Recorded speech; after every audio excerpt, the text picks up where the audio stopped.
प्रणाम भगवान। ओम श्री गुरुवे नमः। ओम गुरुर्ब्रह्मा गुरुर्विष्णु गुरुर्देवो महेश्वरः गुरु साक्षात् परम ब्रह्म तस्मै श्री गुरुवे नमः। ओम शांति शांति शांति। ओम ब्रह्म ज्ञान और उसकी साधना द्वारा स्वामी अखंडानंद सरस्वती जी महाराज द्वारा भगवान बहुत स्वामी जी बता रहे थे कि आँख वाले पर कोई असर नहीं पड़ता, बुद्धि के होने और ना होने का उसके पीछे बैठने वाले पर कोई असर नहीं पड़ता।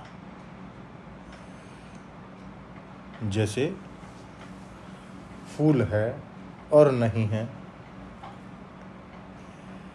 इन दोनों के होने ना होने से आँख वाले पर कोई असर नहीं पड़ता, ऐसे ही बुद्धि के होने और ना होने पर का उसके पीछे बैठने वाले पर कोई असर नहीं पड़ता। तो स्वामी जी कहते हैं कि विचार करो कि जो वस्तु बुद्धि के द्वारा है, मालूम पड़ती है और फिर नहीं मालूम पड़ती है, वह तो अन्य हुई, और मैं हूँ यह बुद्धि के पीछे है। बुद्धि जब सो जाती है सुषुप्ति में, तब भी यह मैं रहता है। क्या सुषुप्ति में कोई मर जाता है? कि सुषुप्ति में कोई नहीं मरता, जो कल था वही सुषुप्ति के बाद उठता है। नास्ति माने अभाव। वेदांती लोग अभाव को पदार्थ नहीं मानते हैं। प्राचीन न्यायिक भी अभाव को पदार्थ नहीं मानते थे, पर बीच में न्यायिकों की एक ऐसी परंपरा निकल आई जो अभाव को पदार्थ मानने लगे। विशेषण विशेष्य भाव उन्होंने निकाला। घट अभाववत भूतलम, यह भूतल कैसा है कि घट भाव से युक्त है, घट अभाव से युक्त है। बोले घटाभाव अगर पदार्थ ना होता तो घटा अभाव पद भूतलम क्यों बोलते? तो अभाव को उन्होंने पदार्थ माना। अभाव वे 4 प्रकार का मानते हैं: प्राग भाव, प्रध्वंस्वभाव, अन्योन्याभाव और अत्यंताभाव। प्राग भाव माने वस्तु अपनी उत्पत्ति से पहले नहीं थी। प्रध्वंस्वभाव माने अपने विनाश के बाद नहीं रहेगी। ये 2 प्रकार के अभाव कालिक हैं। अस्मिन देशे घटो न अस्ति, यहाँ घड़ा बिल्कुल नहीं है, इसको अत्यंत अभाव बोलते हैं। यह देशिक अभाव है।